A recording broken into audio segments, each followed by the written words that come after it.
The power of your subconscious mind अर्थात आपके अवचेतन मन की शक्ति नामक पुस्तक का अध्याय नंबर 1। आपके भीतर बहुत बड़ा खजाना है।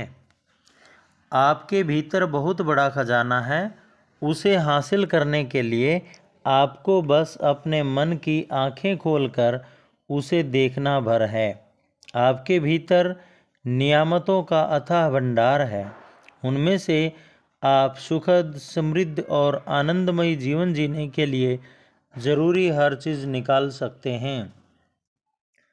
कई लोग अपनी संभावना को इसलिए नहीं जान पाते हैं क्योंकि उन्हें अपने भीतर मौजूद असीमित ज्ञान और अनंत प्रेम के भंडार का पता ही नहीं होता है। जबकि सच तो यह है कि इसमें से आप अपनी हर मनचाही चीज निकाल सकते हैं।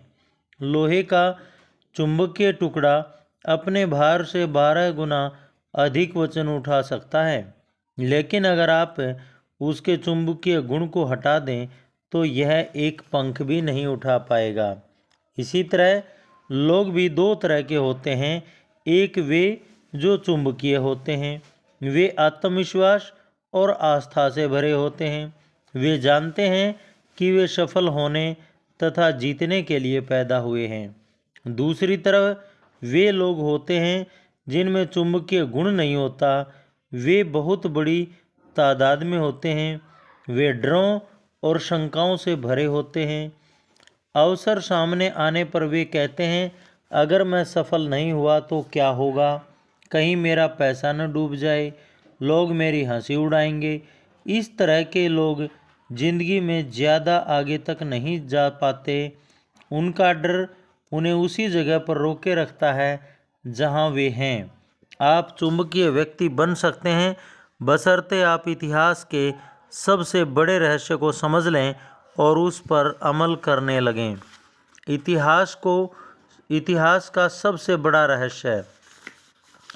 मान लीजिए कोई आपसे इतिहास का सबसे बड़ा रहस्य पूछे तो आप क्या जवाब देंगे? परमाणु ऊर्जा, ग्रहों पर पहुँचे अंतरिक्ष यान, ब्लैक होल?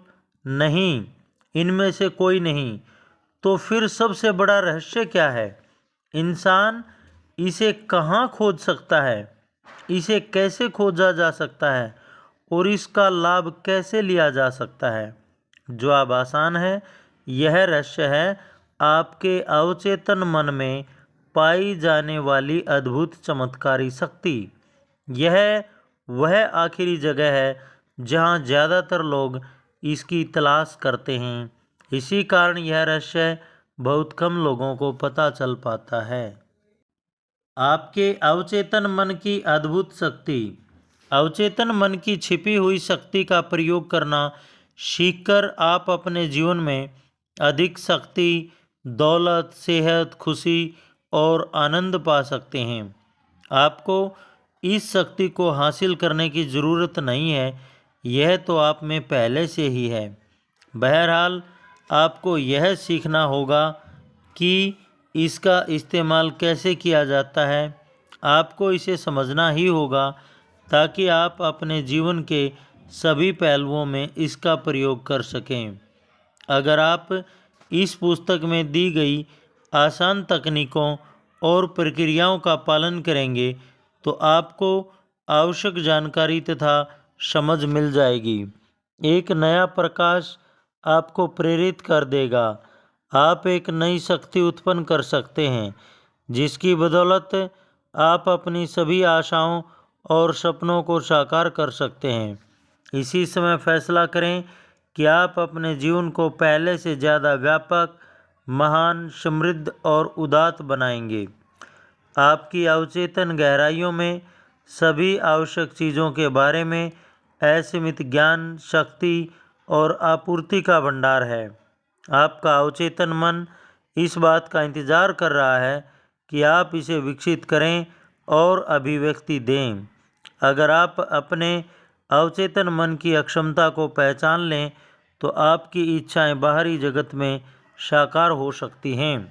अगर आप खुले दिमाग के और ग्रहणशील हैं तो आपके अवचेतन मन में मौजूद असीमित ज्ञान आपको वह हर चीज़ बता सकता है जिसकी आपको कभी भी कहीं भी ज़रूरत हो। आप नए विचार पा सकते हैं, आविष्कार कर सकते हैं, खोजें कर सकते हैं और नई कलाकृतियाँ बना सकते हैं। आपके अवचेतन का असीमित ज्ञान आपको आश्चर्यजनक नई जानकारी दे सकता है। इसे अपने सामने प्रकट होने दें। यह आपके जीवन में आदर्श अभिव्यक्ति और सही जगह का रास्ता खोल देगा। अपने अवचेतन मन की बुद्धिमानी से आप आदर्श जीवन साथी को आकर्षित कर सकते हैं, सही बिजनेस पार्टनर या सहयोगी को भी। यह आपको दौलतमंद बनने का रास्ता बता सकती है। यह आपको वित्तीय रूप से आज़ाद भी बना सकती है ताकि आप अपने दिल की इच्छा के अनुसार बने, करें और रहें। विचार, भावना, शक्ति, प्रकाश, प्रेम और सौंदर्य के इस आंतरिक जगत को खोजना आपका बुनियादी अधिकार है।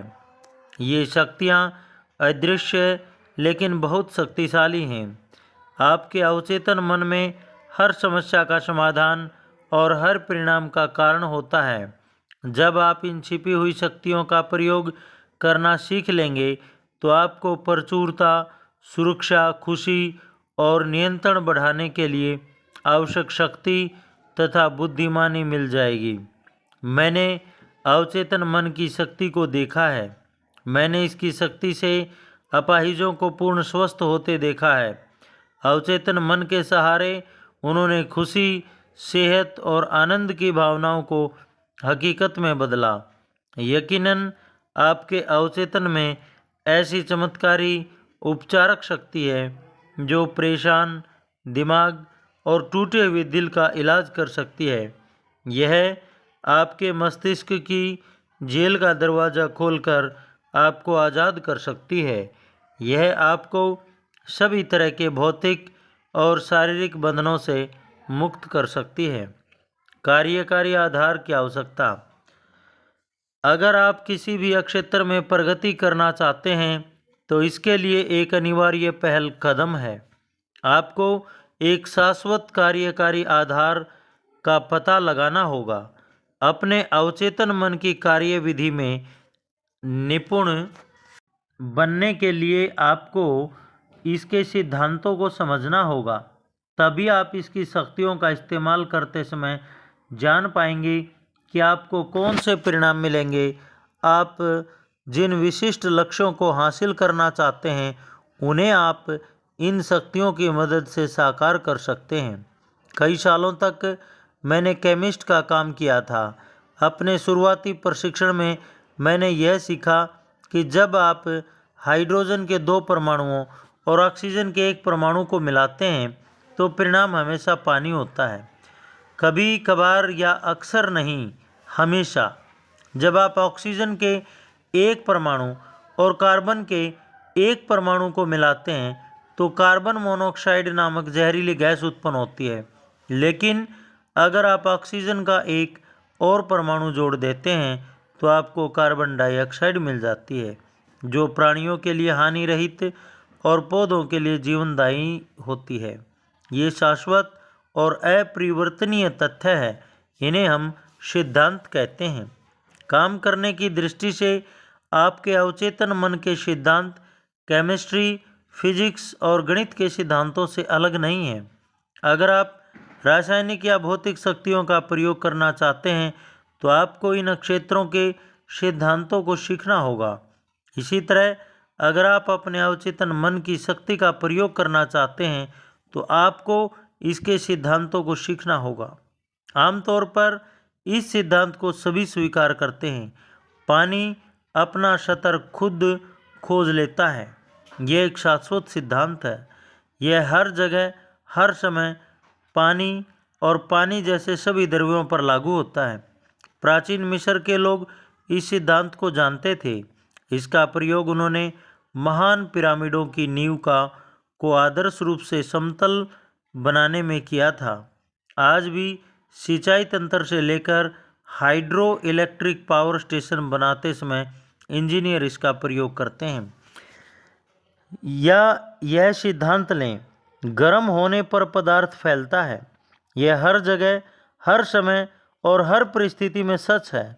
अगर आप स्टील के टुकड़े को गर्म करेंगे तो यह फैलेगा, चाहे यह स्टील चीन, इंग्लैंड, भारत में हो या पृथ्वी का चक्कर लगा रहे अंतरिक्ष यान में हो। गर्म होने पर पदार्थ फैलता है। यह एक शाश्वत सत्य है। यह भी एक शाश्वत सत्य है कि आप अपने अवचेतन मन पर जो छाप छोड़ते हैं वह परिस्थिति, अनुभव और घटना के रूप में व्यक्त होती है। आपकी प्रशंसा का जवाब मिलता है क्योंकि आपके अवचेतन मन की शक्ति सिद्धांत है। सिद्धांत यानी वह तरीका है जिससे कोई चीज़ काम करती है। उदाहरण के लिए, बिजली का एक महत्वपूर्ण सिद्धांत यह है कि यह उच्च अक्षमता से निम्न अक्षमता की ओर काम करती है। जब आप बल्ब चालू करते हैं या इलेक्ट्रिक स्टोव पर खाना पकाते हैं तो आप बिजली के इस सिद्धांत को नहीं बदलते हैं, आप इस सिद्धांत का लाभ लेते हैं। प्रकृति के साथ सहयोग करके आप अद्भुत खोजों और आविष्कारों को साकार कर सकते हैं जो मानवता को अनंत तरीकों से सुख प्रदान करते हैं। आपका अवचेतन मन सिद्धांत है। यह विश्वास के नियम पर काम करता है। आपको जानना होगा कि विश्वास क्या है, यह क्यों और कैसे काम करता है। बाइबल सरल, स्पष्ट और सुंदर तरीके से बताती है। जो भी इस पहाड़ से कहेगा तुम हट जाओ तथा समुद्र में चले जाओ, और वह अपने दिल में शंका नहीं करेगा बल्कि विश्वास रखेगा कि जो वह कहता है अवश्य होगा, तो वह जो कहेगा वह अवश्य होगा। आपके मन का नियम विश्वास का नियम है। इसका मतलब है अपने मन की कार्यविधि में विश्वास करना, स्वयं विश्वास पर विश्वास करना। आपके मन का विश्वास और कुछ नहीं, आपके मस्तिष्क का विचार है। आपका अवचेतन मन आपके विचारों पर प्रतिक्रिया करता है और उन्हीं के अनुरूप अनुभवों, कार्यों, घटनाओं तथा परिस्थितियों को उत्पन्न कर देता है। याद रखें, आपको सफलता उस चीज़ के कारण नहीं मिलती जिसमें आप विश्वास करते हैं। सफलता तो मन के विश्वास के कारण मिलती है। मानव जाति को जकड़ने वाले झूठे विश्वासों, रायों, अंधविश्वासों तथा डरों को स्वीकार करना बंद कर दें। शाश्वत सत्यों और जीवन की उन सच्चाइयों पर विश्वास करना शुरू कर दें जो कभी नहीं बदलती हैं। इस मोड़ पर पहुंचने के लिए आप आगे, ऊपर और ईश्वर की तरफ बढ़ने लगेंगे। जो लोग इस पुस्तक को पढ़ेंगे और अवचेतन मन के सिद्धांतों पर आस्था के साथ अमल करेंगे, वे वैज्ञानिक तथा कारगर प्रार्थना करने की काबिलियत हासिल करेंगे, अपने लिए भी और दूसरों के लिए भी। आपकी प्रार्थना का जवाब क्रिया और प्रतिक्रिया के शाश्वत नियम के अनुसार मिलता है। विचार निहित है, प्रतिक्रिया आपके अवचेतन मन का वह जवाब है जो आपके विचार की प्रकृति से मेल खाता है। अपने मन को स्वास्थ्य, सुख, शांति और सद्भाव की अवधारणाओं से भर दें। आपके जीवन में चमत्कार होने लगेंगे। 2 मस्तिष्क। आपका मस्तिष्क एक है, लेकिन इसके 2 स्पष्ट और विशिष्ट कार्यकारी भाग हैं। इन दोनों का कार्य विभाजन मस्तिष्क के सभी विद्यार्थियों को काफ़ी अच्छी तरह मालूम है। आपके मस्तिष्क के ये दोनों हिस्से एक दूसरे से मूलतः अलग हैं। इन दोनों के अपने स्पष्ट गुण और शक्तियां हैं जो एक दूसरे से अलग हैं। मस्तिष्क के इन दोनों कार्यों में भेद करने के लिए कई नामों का प्रयोग किया जाता है, जैसे वस्तुनिष्ठ ऑब्जेक्टिव और व्यक्तिनिष्ठ सब्जेक्टिव। मन, चेतन और अवचेतन मन, जागृत और सुषुप्त मन, सतही और गहरा स्वरूप, स्वैच्छिक और अनैच्छिक मन, पुरुष और स्त्री मन। नाम चाहे जो भी दिया जाए, इससे मस्तिष्क के मूल द्वैत का पता चलता है। इस पूरी पुस्तक में लेखक आपके मस्तिष्क के 2 हिस्सों के लिए चेतन और अवचेतन मन का प्रयोग करेगा। अगर आपको दूसरे शब्द आसान लगते हों तो आप उनका प्रयोग कर लें। महत्वपूर्ण शुरुआती बात यह है कि मस्तिष्क की इस द्वैत प्रकृति को पहचान लिया जाए और स्वीकार कर लिया जाए। चेतन और अवचेतन मन। आपके मस्तिष्क के दो तरफा कार्यों को जानने का एक अद्भुत तरीका यह है कि आप इसे एक बगीचा मान लें। आप माली हैं। आप अपने अवचेतन मन में हर दिन विचार के बीज बो रहे हैं। ज़्यादातर समय आपको यह एहसास ही नहीं होता है कि आप ऐसा कर रहे हैं, क्योंकि बीज आपकी आदतन सोच पर आधारित होते हैं। जैसा आप अपने अवचेतन मन में बोते हैं, आपको अपने शरीर और परिस्थितियों में वैसी ही फसल काटनी पड़ती है। कल्पना करें कि आपका अवचेतन मन उपजाऊ मिट्टी है जो सभी तरह के बीजों को उगने में मदद करेगी, चाहे वे अच्छे हों या बुरे। अगर आप कांटे बोते हैं तो क्या आपको अंगूर मिल सकते हैं? अगर आप कंटीली झाड़ियाँ बोते हैं तो क्या आपको अंजीर की फसल मिल सकती है? हर विचार एक कारण है और हर परिस्थिति एक परिणाम है। इसी वजह से यह अनिवार्य है कि आप अपने विचारों पर नियंत्रण करें। सिर्फ इसी तरह इच्छित परिस्थितियां मिल सकती हैं। इसी समय शांति, खुशी, सही कर्म, सद्भावना और समृद्धि के विचारों के बीज बोना शुरू कर दें। शांति और विश्वास से इन चीज़ों के बारे में सोचें। अपने चेतन तार्किक मन में इन्हें पूरी तरह स्वीकार करें। इन अद्भुत विचार बीजों को अपने मस्तिष्क के बगीचे में बोते रहें। आपको बहुत बढ़िया फसल मिलेगी। जब आपका मस्तिष्क सही तरीके से सोचता है, जब आप सच्चाई समझ लेते हैं, जब आपके अवचेतन मन तक पहुँचे विचार सृजनात्मक, सद्भावनापूर्ण और शांतिपूर्ण होते हैं, तो आपके अवचेतन मन की जादुई कार्यकारी शक्ति प्रतिक्रिया करेगी। यह उस विचार के लिए आवश्यक परिस्थितियां और उचित माहौल का निर्माण कर देगी। अपनी विचार प्रतिक्रियाओं को नियंत्रित करने के बाद आप किसी भी समस्या या मुश्किल से अपने अवचेतन मन की शक्तियों का प्रयोग कर सकते हैं। वास्तव में आप जानबूझकर उस असीमित शक्ति और अटूट नियम के साथ सहयोग कर रहे हैं जो सभी चीज़ों पर लागू होता है। अपने चारों तरफ देखें। आप चाहे जहाँ रहते हों, आपकी सामाजिक स्थिति चाहे जैसी हो, आप देखेंगे कि अधिकांश लोग बाहर की दुनिया में जीते हैं। बहरहाल ज़्यादा ज्ञानी लोग अपने अंदर की दुनिया में जीते हैं।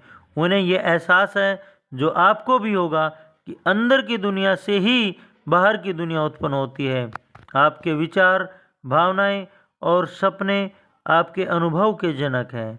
आंतरिक मन ही एकमात्र रचनात्मक शक्ति है। बाह्य संसार में आपको जितनी भी चीज़ें मिलती हैं, वे सभी आपने अपने मन के अंदरूनी संसार में उत्पन्न की हैं। चाहे आपने यह काम सचेतन रूप से किया हो या अचेतन रूप से। जब आप अपने चेतन और अवचेतन मन की आपसी कार्यविधि के बारे में सच्चाई जान लेंगे, तो अपने जीवन की कायापलट करने में कामयाब हो जाएंगे। अगर आप बाहरी स्थितियों को बदलना चाहते हैं, तो आपको उनके कारणों को बदलना होगा। अधिकांश लोग परिस्थितियों और स्थितियों से संपर्क करके उन्हें बदलने की कोशिश करते हैं। यह समय और मेहनत की भयंकर बर्बादी है। वे यह नहीं देख पाते हैं कि ये स्थितियां और परिस्थितियां किसी कारण से उत्पन्न हुई हैं। अपने जीवन से मनमुटाव, दुविधा, कमी और सीमा को दूर करने के लिए आपको उसके मूल कारण को दूर करना होगा। कारण है वह तरीका जिससे आप अपने चेतन मन का प्रयोग करते हैं, वे विचार और तस्वीरें जो आप इसमें भरते हैं। कारण को बदल दें, परिणाम अपने आप बदल जाएगा, और यह इतना ही आसान है। हम सभी असीमित दौलत के अथाह समुद्र में रहते हैं। आपका अवचेतन मन आपके चेतन विचारों के प्रति बहुत संवेदनशील होता है। ये चेतन विचार सांचे की तरह काम करते हैं, जिनमें आपके अवचेतन का असीमित ज्ञान, बुद्धि, जीवन शक्ति और ऊर्जा प्रवाहित होती है। अगर आप सांचे को अधिक सकारात्मक बना दें, तो आपको हम आपको इस असीमित ऊर्जा से अधिक लाभ ही हो सकता है। इस पुस्तक का हर अध्याय सच्चे और प्रासंगिक उदाहरण देकर बताता है कि आप अवचेतन मन के नियमों को किस तरह लागू कर सकते हैं। जब आप इन तकनीकों का प्रयोग करना सीख लेंगे तो आप गरीबी के बजाय अमीरी, अंधविश्वास और अज्ञान के बजाय बुद्धिमानी, आंतरिक संघर्ष के बजाय शांति, असफलता के बजाय सफलता, दुख के बजाय खुशी, अंधकार के बजाय प्रकाश, मतभेद के बजाय सद्भाव, डर के बजाय आत्मविश्वास तथा आस्था का अनुभव करने लगेंगे। क्या इनसे अद्भुत वरदान हो सकते हैं? अधिकांश महान वैज्ञानिकों, कलाकारों, कवियों, गायकों, लेखकों और आविष्कारकों को चेतन तथा अवचेतन मन की कार्यविधि की गहरी समझ थी। इसी वजह से उन्हें अपने लक्ष्य हासिल करने की शक्ति मिली। एक बार महान ओपेरा गायक एनरिको कैरूसो मंच पर आने से घबरा रहे थे। डर के मारे उनके गले की मांसपेशियां ऐंठ गई थी। ऐसा लग रहा था जैसे उनके वाक तंतुओं को लकवा मार गया हो और वे बेकार हो गए हों। वे मंच के पीछे गायक की पोशाक पहने खड़े थे और उनके चेहरे पर पसीना बह रहा था। कुछ ही पल बाद उन्हें हजारों प्रशंसकों की भीड़ के सामने मंच पर जाकर गाना था। कांपते हुए उन्होंने कहा, मैं नहीं गा सकता, सब लोग मुझ पर हंसेंगे, मेरा करियर खत्म हो गया। वे अपने ड्रेसिंग रूम में जाने के लिए मुड़े, तभी अचानक वे रुककर चिल्लाए, छोटा मैं मेरे भीतर के बड़े मैं का गला दबाने की कोशिश कर रहा है। वे दोबारा मंच की ओर मुड़े और तनकर खड़े हो गए। उन्होंने छोटे मैं को आदेश दिया, बाहर निकल जाओ, बड़ा मैं गाना चाहता है। बड़े मैं से के सुरों का मतलब अपने अवचेतन मन की असीमित शक्ति और बुद्धि से था। वे चिल्लाने लगे, बाहर निकल जाओ, बाहर निकल जाओ, बड़ा मैं गाने वाला है। अवचेतन मन ने प्रतिक्रिया करते हुए उनके भीतर की असीमित शक्तियों को मुक्त कर दिया। समय आने पर वे मंच पर आए और उन्होंने शानदार तरीके से गाया, जिससे श्रोता मंत्रमुग्ध हो गए। आपने अब तक जो सीखा उससे आप समझ सकते हैं कि कैरूसो मस्तिष्क के दो सत्रों को समझते थे, चेतन या तार्किक स्तर और अवचेतन या अतार्किक स्तर। आपका अवचेतन मन प्रतिक्रियाशील है, यह आपके विचारों की प्रकृति के अनुरूप प्रतिक्रिया करता है। जब आपका चेतन मन डर, चिंता और तनाव से भरा होता है तो आपके अवचेतन मन में नकारात्मक भाव प्रभावित होने लगते हैं। ये नकारात्मक भाव चेतन मन में दहशत, आशंका और निराशा भर देते हैं। जब आपके साथ ऐसा हो तो आप भी महान कैरूसो के उदाहरण पर अमल कर सकते हैं। आप दृढ़ता और पूरे अधिकार से अब अधिक गहरे मन में उत्पन्न अतार्किक भावों से कह सकते हैं, चुप रहो, शांत हो जाओ, मैं नियंत्रण में हूँ, तुम्हें मेरे आदेश का पालन करना होगा, तुम मेरी आज्ञा का पालन करने के लिए विवश हो, तुम वहाँ दखल नहीं दे सकते जो तुम्हारा क्षेत्र नहीं है। जब आप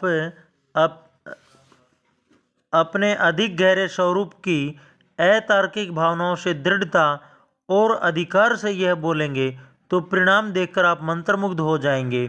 आपका मन शांति और सद्भाव से भर जाएगा। अवचेतन मन चेतन मन के अधीन रहता है, इसलिए इसे अवचेतन मन कहा जाता है। कार्यविधि का बड़ा अंतर, यानी दोनों मन जो हैं उनकी कार्यविधि में अंतर है।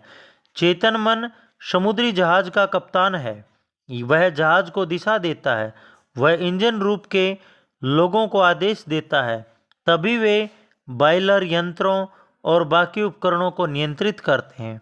उन्हें यह पता नहीं होता कि वे कहाँ जा रहे हैं, वे तो सिर्फ कप्तान के आदेश का पालन करते हैं। अगर कप्तान कंपास और बाकी यंत्रों के आधार पर गलत या दोषपूर्ण निर्देश जारी कर दे तो जहाज चट्टानों से टकरा सकता है। इंजन रूम में के लोग कप्तान के आदेशों का पालन करने के लिए बाध्य हैं, क्योंकि वही बॉस है। यद्यपि उसे यह पता होना चाहिए कि वह क्या कर रहा है, इसलिए इंजन रूम के लोग कप्तान से बहस नहीं करते हैं या पलटकर कुछ नहीं कहते हैं। वे तो बस चुपचाप उसके आदेशों का पालन करते हैं। कप्तान अपने जहाज का मालिक होता है और बाकी लोग उसके आदेशों का पालन करते हैं। इसी तरह आपका चेतन मन आपके जहाज का कप्तान और मालिक होता है। आपके शरीर, आपके परिवेश और आपसे जुड़े सभी मामलों का चेतन मन आपके अपने विश्वास तथा अनुमानों के आधार पर आदेश देता है और आपका अवचेतन मन चुपचाप उन आदेशों को मान लेता है। यह आदेशों पर सवाल नहीं करता या यह नहीं पूछता कि वे किस आधार पर दिए जा रहे हैं। अगर आप खुद से बार बार कहें मेरे पास इस चीज़ को खरीदने के लिए पैसे नहीं हैं, तो आपका अवचेतन मन आपकी बात मान लेता है। वह यह सुनिश्चित कर देता है कि आपके पास अपनी मनचाही चीज़ खरीदने के लिए कभी पैसे न रहें। जब तक आप यह कहते रहेंगे मेरे पास उस कार, छुट्टियों, उस घर के लिए पैसे नहीं हैं, तब तक आपका अवचेतन मन आपके आदेशों का पालन करता रहेगा। आप जीवन में इन चीज़ों को कभी नहीं खरीद पाएंगे। आप सोचेंगे कि ऐसा परिस्थितियों के कारण हुआ है। आपको यह लगेगा ही नहीं कि आपने अपने नकारात्मक विचारों से ये परिस्थितियां खुद निर्मित की हैं। पिछले क्रिसमस ईव पर नीना डब्ल्यू नाम की एक युवती जो दक्षिणी कैलिफोर्निया यूनिवर्सिटी की छात्रा है, बीवली डिल्स के एक बेहतरीन शॉपिंग इलाके से गुजर रही थी। उसके मन में उमंग थी। वह बफेलो, न्यूयॉर्क में अपने परिवार के साथ छुट्टियां मनाने जाने वाली थी। जब नीना एक दुकान के पास से गुजरी तो उसकी निगाह डिस्प्ले विंडो में रखे एक सुंदर स्पेनिश लेदर बैग पर पड़ी। उसने उसे हसरत से देखा, फिर कीमत देखकर ही उसके मुंह में आह निकल आई। वह खुद से कहने वाली थी मैं इतना महंगा बैग कभी नहीं खरीद पाऊंगी।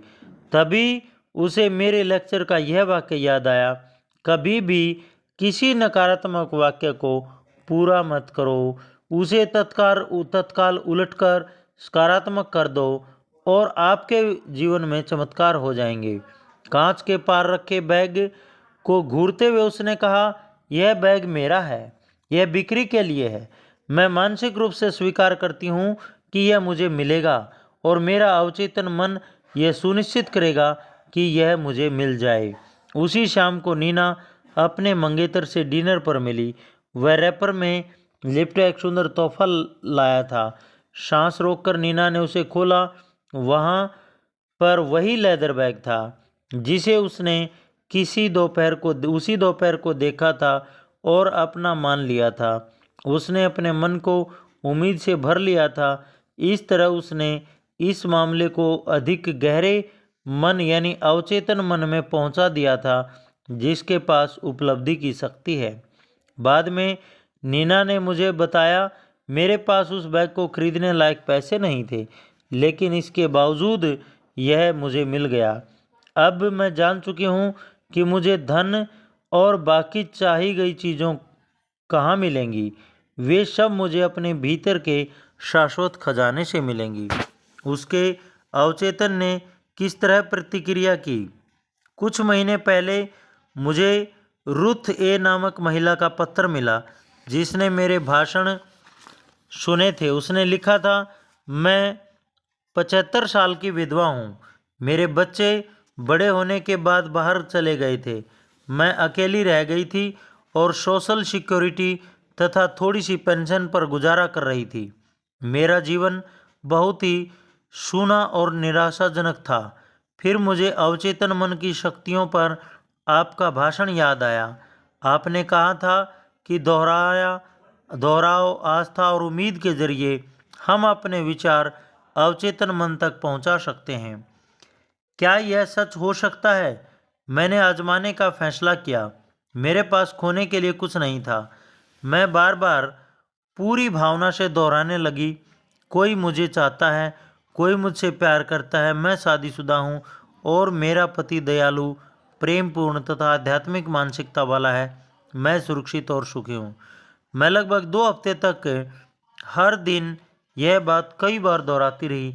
एक दिन नुक्कड़ वाली दवाई की दुकान पर एक रिटायर्ड फार्मासिस्ट से मेरी मुलाकात हुई।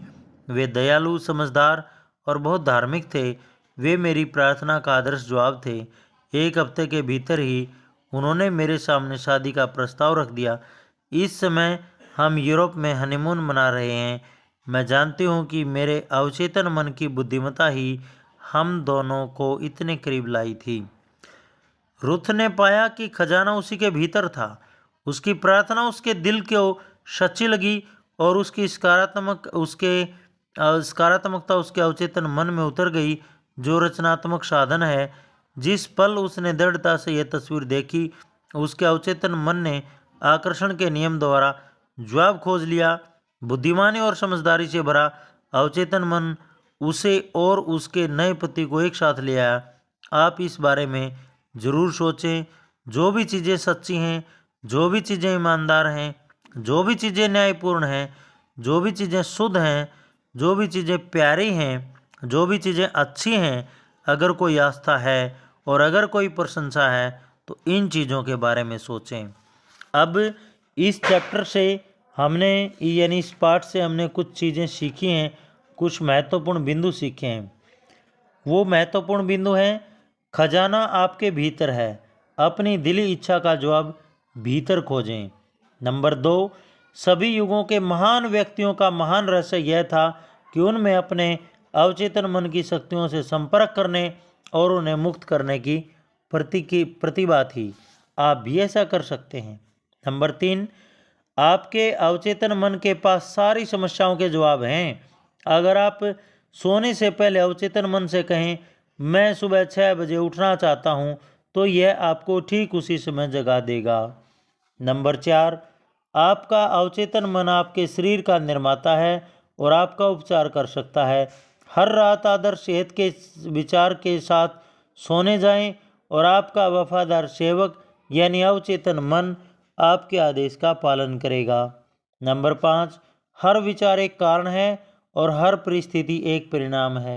नंबर 6, अगर आप पुस्तक लिखना चाहते हैं, बढ़िया नाटक लिखना चाहते हैं, अपने श्रोताओं के सामने बेहतर भाषण देना चाहते हैं, तो यह विचार भावना और प्रेम के साथ अपने अवचेतन मन तक पहुंचा दें।